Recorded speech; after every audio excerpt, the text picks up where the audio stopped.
Maganda at mapagpalang araw! DJ Sean here! Huwag kalimutang mag-like, comment at mag-subscribe para sa araw-araw na Tagalog facts at mysteries na dagdag kaalaman. Tandaan, knowledge is power. Ang nasa video na iyan ay isang couple mula UK na hindi na nakaligtas pa sa nangyaring plane crash ng Air India Flight 171. Ang video nga ay kanilang ginawa ilang minuto matapos ang nangyaring plane crash. Ayon nga sa video, happily calm. Masaya sila sa video na sila ay pabalik na sa kanilang bansang UK. May isa pang video na kumalat na ang parehong eroplano na sumabog ay mayroon ng mga malfunctions ilang oras bago nga ang plane crash. Ayon sa video uploader na si Akash Vatsa, ang kanyang flight ay mula Delhi papunta sa Ahmedabad, ang lugar nga kung saan nag-crash ang eroplano. Ay nga sa video, ito ay kanyang kuha 2 oras bago ang nangyaring plane crash. Pinaniniwalaan kasi na mula Delhi papuntang Ahmedabad, ginamit ang parehong eroplano papuntang UK. Pinakita niya nga sa video na ang eroplano ay may mga technical issues na sa loob nito.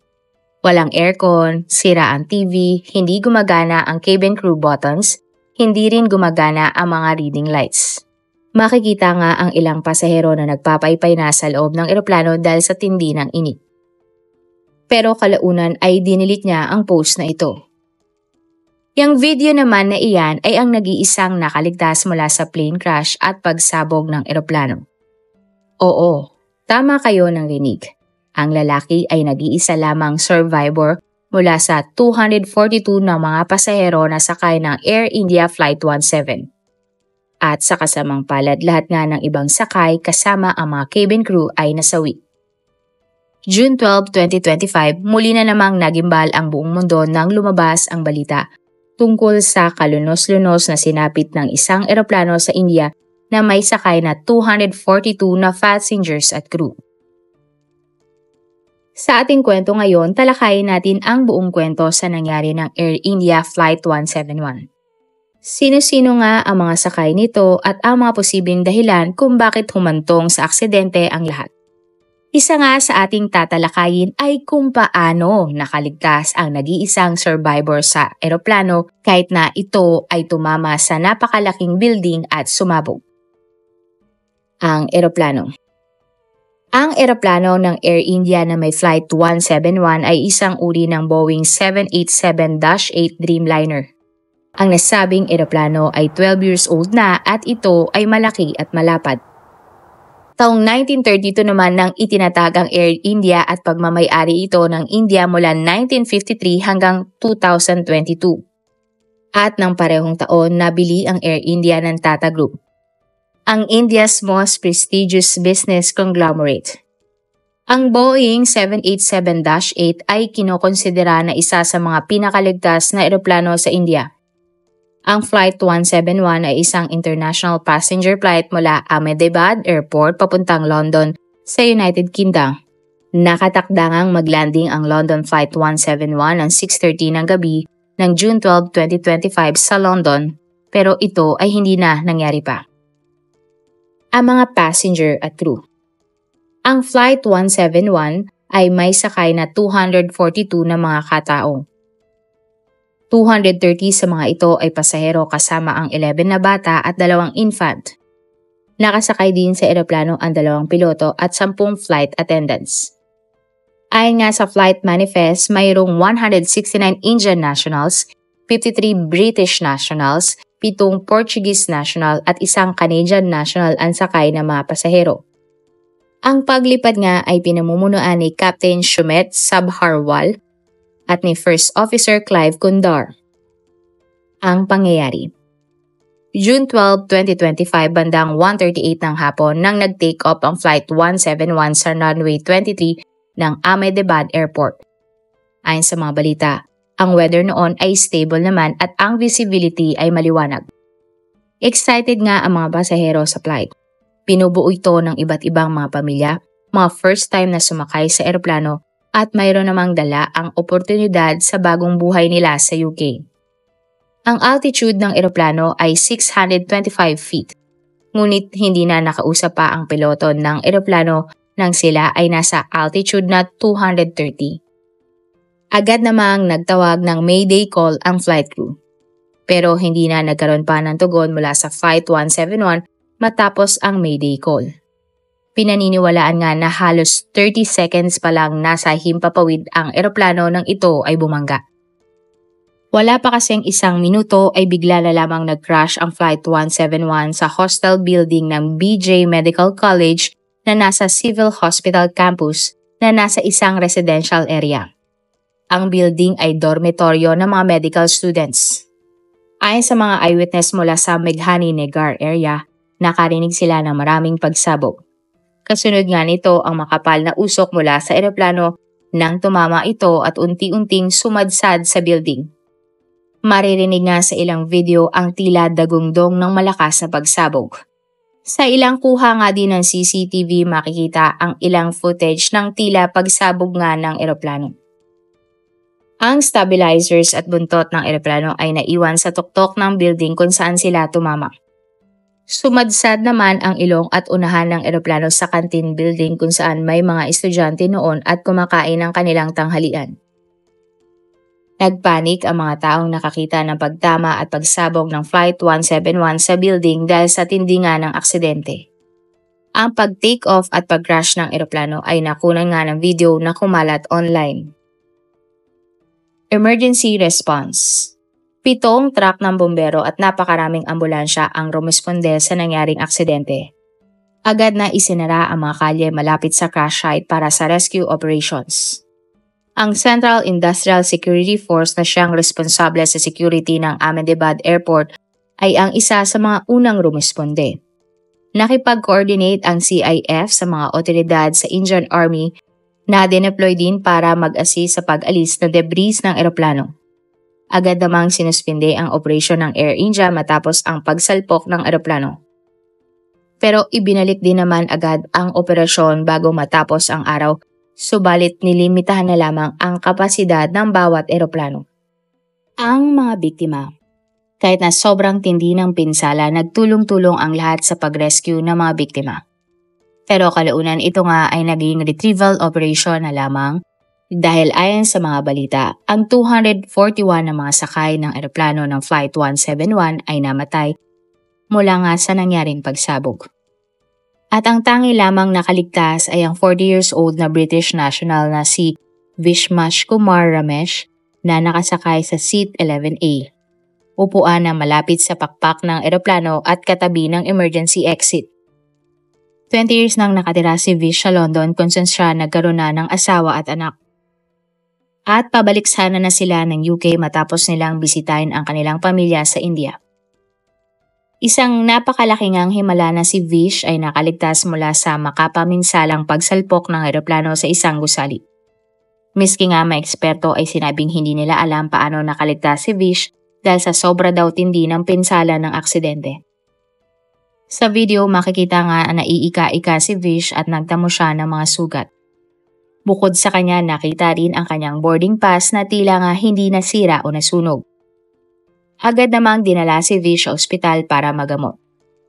Ayon nga kay Vish sa isang interview, halos 30 seconds matapos ang takeoff, may narinig silang malakas na ingay at pagkatapos nun, sumalpok na nga ang eroplano. Sinabi din ni Vish na napakabilis na mga pangyayari. Nangyari daw ang lahat sa harapan niya at hindi makapaniwala na siya ay nakaligtas. Akala nga niya umano siya ay nasawi na pero nagulat na lamang siyang nang iminulat niya ang kanyang mata ay siya ay buhay. At nabanggit niya pa nga na tila nakita niyang nasawi ang flight attendant at ilang pasahero sa kanyang harapan. Hanggang sa nagising na lamang siya kalaunan at nakita niya ang mga labi sa kanyang paligid. Ayon pa kay Vish, sinubukan niyang tumakas. Hinila niya ang kanyang belt sa upuan at sinubukang makakawala. Natanggal naman niya ang belt at nakakawala. Nakita pa nga niya ang ibang mga biktima at ang air hostess na hindi makaalis sa kanilang inuupuan. Tinanong nga siya sa kanyang interview, ano ang nangyari pagkatapos ng take-off? 5 hanggang 10 minuto lamang daw ang pag-take-off ay parang may na-stuck sa eroplano. Parang may mali sa nangyari sa eroplano. Pagkatapos ay lumabas na nga ang ilaw sa eroplano kulay green at puti, o tila nga mga emergency lights. Sinubukan ng piloto na i-push ang eroplano paakyat, ngunit tila bigo. Ramdam din daw nila na hirap ang piloto na i-push ang eroplano paakyat. At dito na nga sila sumalpok sa building.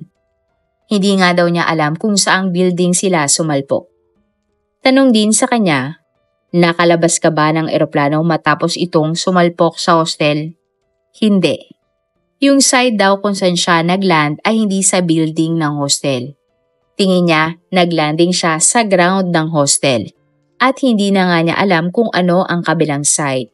Pero yung side kung nasan siya ay bukas. Nakita niyang sira ang pintuan ng eroplano at bumukas ito. Kaya alam niya na yun na ang tsansa niya para makatakas. At dito nga siya dumaan sa bukas na parte ng eroplano. Pero yung kabilang side, yung pader ng building, barado ng mga pasahero. Kaya walang makakatakas mula sa side na iyon. Siya lang umano ang tila napunta sa side na may space para makalabas sa eroplano. Pero kahit na ganoon, hindi pa din niya alam kung paano siya nakaligtas mula sa plane crash. Nakita niya din daw sa kanyang harapan ang cabin crew at iba pang pasahero sama-sama at tila nga nagbuhol-buhol. Tanong nga din daw sa kanya, nakatakas ka ba at naglakad lang paalis? Sumagot siya ng oo dahil nagkaapoy na at bahagya pang nasunog ang kaliwa niyang kamay. At dito na nga siya dali-daling umalis ng eroplano. Sobra daw siyang natakot kaya siya ay dali-daling tumayo at tumakbo ng mabilis paalis ng plane crash. May umalalay naman daw kaagad kay Vish at dinala siya nito sa ambulansya. Miski nga si Vish ay hindi kayang ipinabanag kung paano siya nakaligtas. Isa nga din sa mga nag-viral ay ang larawan at video ng isang buong pamilya na namatay sa plane crash. Ayon nga sa post, ang lalaki sa larawan ay si Pratik Joshi, isang software professional na 6 na taon nang nakatira sa London. Matagal na ang pangarap ni Pratik ang manirahan sa UK kasama ang kanyang asawa at 3 nilang mga anak. Subalit ang pangarap nga na ito ay hindi na natupad matapos makuha ni Pratik ang mga papeles para maging residente na ng UK ang kanyang mag-iina. June 10, 2025 nang nag-resign ang asawa ni Pratik na si Dr. Roshi, na isang tanyag na doktor sa Udaipur. Ang mag-asawa ay nag-impake na kasama ang kanilang mga anak paalis nga ng India. At nagpaalam na nga ang mga bata sa kanilang mga kaklase. At June 12, 2025 ng umaga, nag-send pa si Pratik ng selfie kasama ang kanyang mag-iina sa group chat ng kanilang pamilya at nagpaalam. Dala ng buong pamilya ni Pratik ang pag-asa ng mas magandang buhay sa UK. Subalit hindi na ito mangyayari pa dahil sa pagsalpok ng sinasakyan nilang eroplano. Isang pamilya naman na nakatira sa England ay kabilang din sa mga nasawi. Ang mag-asawa ay sina Akhil Nanabawa at Hana Varaji at kasama nila sa biyahe ay ang kanilang anak na si Sarah. Ayon sa mga nakakilala sa pamilya, napakabaitin na Khail at madalas silang mag-volunteer sa mga proyekto sa kanilang komunidad. Si Sarah naman ang nagbibigay saya sa kanyang buong eskwelahan. Kasama din sa mga nasawi sa sumalpok na eroplano ay ang mag-asawa na sina Fiongal at Jamie Greenlow-Meek na parehong British national. Bago ang aksidente, nakapag-picture pa nga ang mag-asawa habang sila ay nasa Ahmedabad Airport. Ang pamilya said ay kabilang din sa mga nasawi sa malagim na insidente. Kasama ni Javed Sid at Miriam Sid ang kanilang 2 mga anak. Residente ang pamilya sa Sid, West London at pareho nagtatrabaho ang mag-asawa sa isang hotel sa West London. Ang piloto naman na nasawi ay si Sumet Sabharwal, 60 years old na isang veteranong piloto ng Air India at halos 3 dekada na ang kanyang flying experience. At pinaniniwalaan nga na siya ay may 8,200 flying hours. Ilang buwan na nga lang ay plano na niyang magretiro para magkaroon ng mas maraming oras kasama ang kanyang 82 years old na tatay, na dati namang opisyal ng Civil Aviation Regulatory Body sa India. Kasama din sa nasawi ay si Vijay Rupani, ang dating Chief Minister ng Gujarat mula 2016 hanggang 2021. Isa nga din sa mga nasawi ay ang flight attendant na si Ngotai Sharma Kombrailatpan na 22 years old. Ang buong pamilya nga ay nagluksa nang nalaman na isa siya sa mga nasawi sa sumabog na eroplano. Base sa huling ulat, 28 na mga individual ang hindi sakay ng eroplano ang nakumpirmang patay. 4 sa mga ito ay medical students na nakatira sa hostel at 4 naman ay kamag-anak ng mga medical students na nakatira din sa hostel. Tinataya naman na 50 medical students ang nasa hostel ang naospital dahil sa tinamong pinsala at 40 namang individual ang sugatan. Sa kabuuan, ang naitalang mga namatay dahil sa pag-crash ng Flight 171 ay 269 na mga katao. Marami pang ang video at pictures ng mga biktimang kumalat online. Ang iba ay first time nalilipad ng eroplano, ang iba naman ay first time pupunta ng UK at first time na makikita ang kanilang mga naging asawa. May isang video din na kumakalat na sila umano ang mga cabin crew ng Air India Flight 171 at silang lahat ay nasawi nga sa nangyaring pagsabog. Ang Prime Minister ng India na si Narendra Modi ay nagtungo sa nangyaring crash at binisita din ng opisyal ang mga sugatan sa ospital. Sinabi na ni Narendra na ang focus nila sa ngayon ay immediate rescue at relief operation. At agad naman nagpaabot ng kani-kanilang pakikiramay ang mga leader ng iba't ibang bansa para sa India. Ang pamilya ng mga biktima. Dumagsa ang mga pamilya ng mga pasahero ng Flight 171 at mga kaanak ng mga estudyante na nakatira sa hostel. Ibinigay nila ang kani-kanilang mga DNA para i-match ang DNA sa mga biktima nang sa gayon ay makilala nga ang lahat ng biktima ng pagsalpok ng eroplano. Ayon sa mga balita, tanging DNA test lamang ang paraan para makilala ang mga labi na hindi na kaaya-aya ang itsura. Ang ilan nga sa kanila ay hindi na makilala sa tindi na nangyaring pagsabog. Walang tigil ang maririnig na iyakan mula sa labas ng civil hospital kung saan dinala ang mga sugatan at labi. At kahit nga mahirap halos magdamag na nag-antay ang mga kaanak ng mga biktima sa labas ng ospital para sa kanilang kaanak na nasawi. Ayon sa isang nanay, kasama sa mga nasawi ay ang 14-year-old niyang anak na si Akesh. Imbis na nag-aaral, nagtatrabaho si Akesh sa cafeteria kasama ang kanyang nanay sa building kung saan nga tumama ang eroplano. Subalit sa kasamang palad, hindi na nakaligtas si Akesh. Ayon pa sa isang ginang, ang kanyang pamangkin na nakatira sa UK ay kasama sa mga biktima. Umuwi lamang ang 25 years old na lalaki sa India para sa final rites ng tatay niyang namatay. Subalit hindi inakala ng babae na hindi na pala makakabalik sa UK ang kanyang pamangkin. Isang lalaki naman ang nagpakita ng larawan ng kanyang kamag-anak na sakay ng Flight 171. Ito ay isang pamilya na may 2 mga anak. Isa din sa mga nasawi ay ang lalaki na si Arjun Patolia. Pabalik na sana siya ng UK para makapili nga ang kanyang 2 minor de edad na anak. Ang kanyang asawa ay nasawi ilang araw bago nga mangyari ang insidente. Siya ay nasa India dahil ang kanyang asawa na si Bharati Ben ay namatay at hiniling nito na mailagak ang kanyang abo sa Narmada River. Isang paniniwala at ritual na madalas ginagawa sa India. Ginawa naman ito ni Arjun at pabalik na sana nga ng UK para makapiling ang kanyang mga anak. Subalit hindi na nga ito nangyari at naulila na mag-asawa ang kanilang 2 mga minor de edad na mga anak. Ang isa naman sa pinakamaswerteng nakaligtas ay si Bhumi Chauhan. Isang administration student na nakatira sa UK kasama ang kanyang asawa. Siya ay nasa India para sa bakasyon at pabalik na sana sa UK. Subalit dahil sa sobrang traffic, siya ay late nang dumating sa airport.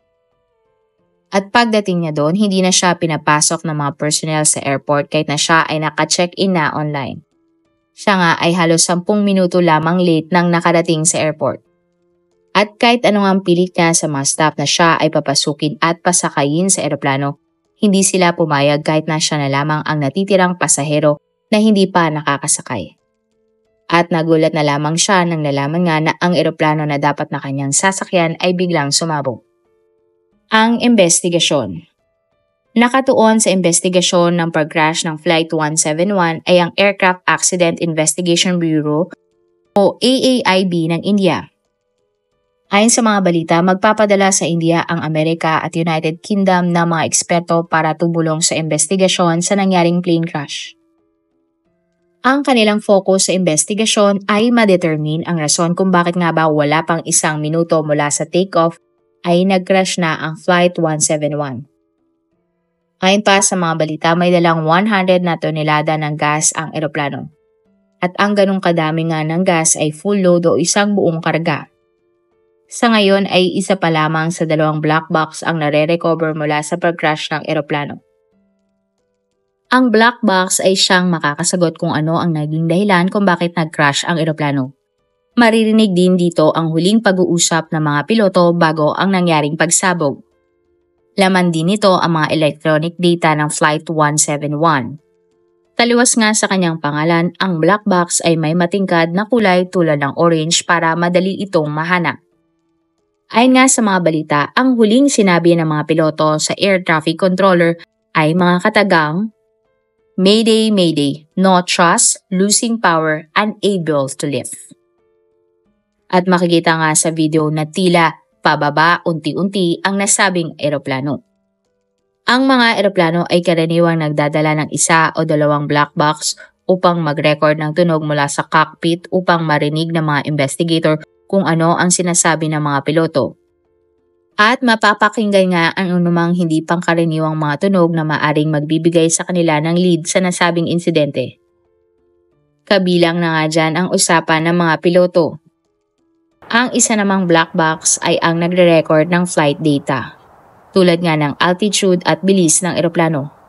Karaniwan, ang mga black box ay inilalagay sa buntot ng eroplano, sa pag-aakala na ang seksyon na ito ay kadalasang hindi gaanong nasisira kapag nag-crash na ang eroplano. Mga posibilidad kung bakit nag-crash ang eroplano. Ayon sa mga eksperto, napaka-imposible naman daw na ang eroplano na Flight 171 ay overweight o may dala ng sobrang mga gasolina. May nagsabi naman na ang Boeing 7878 ay nakadesenyo na pwedeng lumipad kahit na iisa lamang ang engine. Double engine. Kaya ang malamang umano na sanhi ng pag-crash ay double engine failure na sinasabi namang very rare o bihirang mangyari. May nagsabi na kung nasira na nga ang 2 engine ng isang eroplano, wala ng oras ang piloto ng eroplano na mag-react kung ano ang mga dapat gawin. May mga eksperto naman nagtatanong kung na-deploy kaya ng piloto ng Flight 171 ang ram air turbine o RAT. Ito ay ang emergency backup turbine na gagana kapag ang 2 main engine ay nahihirapan na mag-generate ng power na kailangan ng sistema ng pagpapalipad ng eroplano. Isa ding sanhi ng double engine ay ang fuel contamination o clogging. Ayon sa mga reports, ang mga aircraft engine ay nakaaasa sa tamang fuel metering system. Kung ang system na iyon ay naharangan, maaari itong mag-lead sa full starvation at pag-shutdown ng engine. Bird strike. Isa pang posibilidad na tinitingnan ng mga eksperto ay ang bird strike. Ayon sa mga eksperto, ang Ahmedabad Airport ay notorious sa mga ibon. Napakadelikado nga kapag ang eroplano ay tumama sa ibon. May ibang kaso kasi na kapag nahigop ng engine ng eroplano ang isang ibon, nawawalan ito ng power. Katulad na nga lamang na nangyari sa South Korea's Jeju Air disaster ng nakaraang taon na ikinamatay naman ng 179 na mga katao. Pero ayon sa isang eksperto, wala namang nakita sa video na may lumipad na ibon malapit sa eroplano. Ang flap ng eroplano. Ayon sa 3 eksperto, ang trahedya ay maaaring nangyari dahil ang mga flap ng eroplano ay hindi naka-extend nang nag-take off ito. Ang mga flaps kasi ay importante habang nasa take-off. Tinutulungan nito ang eroplano na mag-generate ng maximum lift o pag-angat sa mababang bilis. Kapag hindi maayos na na-extend ang mga flaps ng eroplano, lalo na at may dala itong maraming mga pasahero, may dalang maraming gas at mainit pa ang panahon, mahihirapan ang eroplano na makalipad ng pataas. Isang video naman ang kumalat sa social media na tila ba may masama ng pangitain ang Air India Flight 171 bago ito mag-take off. Sa video makikita ang isang uwak na dumapo sa eroplano. Hindi tuloy maiwasan ng mga netizen na isipin na ang pagdapo ng uwak sa eroplano ay may dalang kamalasan o trahedya sa eroplano. Wala namang naging pahayag ang pamunuan ng Air India tungkol sa uwak. opinyon ng isang piloto tungkol sa plane crash. Nag-react ang isang veteranong piloto tungkol sa Air India plane crash. Kumalat nga ang napakaraming video kung saan makikita ang sumabog na eroplano na nag-take off at sumadsad nga sa isang hostel. Ayon sa piloto, ang isa sa problema na nakita niya sa video ng flight hanggang sa pag-crash nito ay ang problema sa landing gear. Ito nga ay ang gulong ng eroplano. Kapag sinusubukan na ng mga piloto na iaangat ang eroplano sa airport, ay dapat na unti-unti nang iniaangat ang landing gears. Ang landing gears nga ay ang gulong kung kailan ginagamit ang paglanding sa mga eroplano. Ang landing gears kasi ay nagpapabigat sa eroplano at may hatak ito kapag sinasalubong niya ang mga hangin. Ibig sabihin, mahihirapan ang eroplanong umangat kapag ang ilalim nito ay hinahatak pababa dahil sa mga landing gears. At kapag papaangat na ang landing gears ay sasara na ang butas ng baba ng eroplano. At hindi na mahihirapan ang eroplano sa pag-angat sapagkat makinis na ang ilalim nito. Sa kaso nga ng Flight 171 ay makikita sa video na ang landing gears ay hindi na iangat mula takeoff hanggang crash site. Kaya kahit na naka-flap na ang wings para umangat ang eroplano ay hindi kinaya ng eroplano na umangat pa dahil nga mabigat ang hatak ng landing gears. Pero kung susuriin ang video, sinubukan naman ng piloto na iangat ang landing gears. Maaring hindi lang ito sakto o hindi tama ang timing ng kanyang pag-angat ng landing gears. Ayon din sa eksperto at ang kanyang teorya, sinabi ng flying pilot na gear up. At sinabi niya nga ito sa eksaktong timing kung kailan dapat itaas ang mga gulong ng eroplano. Posible umano na ang co-pilot imbes na gear handle ang kanyang nahawakan ay flap handle at naiangat niya ang flap ng eroplano. Kaya nga mapapansin sa eroplano na tila nahirapan umangat ang eroplano dahil nga nakalaylay pa ang mga gulong ng eroplano na nagdadagdag nga ng bigat para lumipad ang eroplano. Mapapansin din sa video na sinubukan ng piloto na iangat ang eroplano pero sila ay bigo at nag-crash nga sa isang hostel. Maaring na mga oras na iyon na hindi na na-realize ng mga piloto na ang kanilang landing gear ay nakalabas pa. Pero dahil nga sa maikling oras lamang para ito ay masolusyonan, bigo silang makita ang naging problema kung bakit sila nahihirapan iangat ang eroplano. At nagresulta nga sa plane crash. Sinabi din ng eksperto na posible na kung naiangat lang ng mga piloto ang landing gears, ay nailigtas pa sana ang pagbagsak nito. Ang pinaka-controversial na Seat 11A. Ang inupuan ng sole survivor ay malapit sa emergency exit na tinatawag na Seat 11A. Karaniwang window seat ito, mas maluwag ang legroom. Kaya nga hinuhuli ng flight attendants ang seat na ito para upuan ng passenger. Ayon din sa ilan, ang seat na ito ay inire-reserve para sa cabin crew ng airlines. Kung sakasakali man magkaroon ng emergency landing, ang pintuan na ito ay ang kadalasang ginagamit. Minsan din kapag ikaw ay naatasan na dito maupo, idinedemo sa iyo ng mga flight crew kung paano mismo bubuksan ang emergency exit. Tila ba ito ay magiging responsibilidad mo bilang tao na doon nakaupo. Ang seat din na ito ay malapit sa cabin crews. Ayon din sa ilan, ang upuan na ito ay tila nga ang pinaka-safe na upuan sa lahat ng parte ng eroplano. Dahil nga nasa gitna at hindi nasa unahan o nasa hulihan. At ito nga marahil ang dahilan kung bakit nakaligtas si Vish. Dahil kung matatandaan sa kanyang interview, sinabi niya na nakabukas na ang parteng iyon ng eroplano nang siya ay nagising mula sa plane crash. At sa exit na ito, dito rin siya dumaan. Pero alam mo ba, bukod sa sole survivor sa recent plane crash sa India ay mayroon ding nakaligtas ng taong 1998 na umupo din sa Seat 11A ng Thai Airways Flight TG261 plane crash. Ang lalaki ay kinilalang si Rungsak Laisukchak, isang singer at nakaligtas nga matapos nag-crash ang eroplano na kanyang sinasakyan. Ayon nga sa kanya, I have goosebumps knowing the lone survivor of the plane crash in India was sitting in the same seat number as me, 11A. Siya nga ay nagka-trauma nang naranasan niya ang plane crash.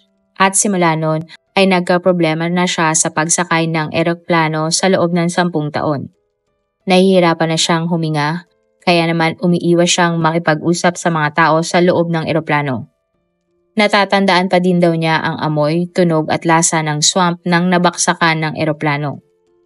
At tuwing sasakay ulit siya ng eroplano ay lagi siyang nakatitig sa labas ng bintana para sa kanyang sense of safety. At ang eroplano nga na kanyang sinakyan na nag-crash ay nasawi ang 101 na mga pasahero. Nag-offer nga siya ng pakikiramay at condolence sa mga taong namatayan dahil sa nangyaring trahedya. Aftermath. Ang nangyari sa Flight 171 ay ang first fatal crash at first hull loss na sangkot ang Boeing 787. Ang hull loss ay isang klase ng aviation accident kung saan nasira ang buong eroplano at hindi na mare-repair pa. Itinuturing din ang pag-crash ng Flight 171 na deadliest single aircraft crash sa kasaysayan ng aviation sa India. Ayon nga sa Tata Group, ang eroplanong nagmamay-ari ng bumagsak na eroplano, bibigyan nila ang pamilya ng bawat taong namatay sa crash ng 6.7 million pesos. Bukod doon, sasagutin din nila ang mga medical expenses ng mga nasugatan sa aksidente. Nangako din ang Tata Group na magbibigay sila ng pinansyal na suporta para muling buuin ang building na tinamaan ng eroplano. Ikaw, ano sa tingin mo? Ang Seat 11A ba ang pinaka-safe na upuan sa isang eroplano? Wala namang specific study sa safest seat position sa plane crash. Lahat talaga ay delikado kapag ang eroplano ay nasa peligro. Pero kung mapag-iisip-isip mo nga, ang Seat 11A ay ang neutral placing kapag nag-crash ang isang eroplano. Mapalikod man ang impact ng crash o mapaunahan man ang impact ng crash, ito ang pinaka-safe na upuan. Sa dami nga ng mga teorya, ano kaya ang posibleng dahilan kung bakit nag-crash ang eroplano? Human error kaya dahil hindi nga naiangat ang landing gear bago umangat ng tuluyan ang eroplano? Posible kaya na tinamaan ng mga ibon ang eroplano? O posibleng may problema na talaga ang eroplano bago pa ito lumipad sa ere? At yan nga ang ating kwento ngayong araw. Kung may natutunan ka o nagustuhan mo ang ating kwento, huwag kalimutang mag-like, comment at mag-subscribe. I-share mo na rin to sa iyong kapamilya o mga kaibigang mahilig din sa facts, crimes at mysteries.